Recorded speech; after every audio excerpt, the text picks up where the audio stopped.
খালিদ বিন ওয়ালিদ ইসলামের সবচেয়ে বেশি যুদ্ধে অংশগ্রহণ করেছেন।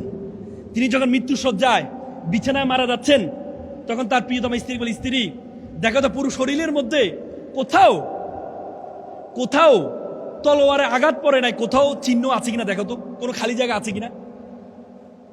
বলে যে প্রিয়তম স্ত্রী বলে, না আপনার শরীরে কোথাও তলোয়ার আঘাত পড়ে না, এমন কোনো জায়গা নেই। বলে যে আমার খুব ইচ্ছে ছিল আমি শহীদী মৃত্যু ধারণ করব, কিন্তু আমার বিছানা মারা যাচ্ছে। তখন স্ত্রী বলল, আপনাকে বলা হয় সাইফুল্লাহ। সাইফুল্লাহ মানে কি? আল্লাহর তলোয়ার। পৃথিবীতে এমন কোন তলোয়ার তৈরি হয় নাই আল্লাহর তলোয়ারকে মাটিতে ফেলবে, পৃথিবীতে এমন কোন তলোয়ার তৈরি হয় নাই, এজন্য আপনার শহীদী মৃত্যু হয় নাই। কি স্ত্রী, কি স্বামী! আল্লাহু আকবার! কি স্ত্রী, কি স্বামী! কি স্ত্রী, কি স্বামী! এটা আবার আমাদের সারা বাবিদের মতো স্ত্রী না আর কি।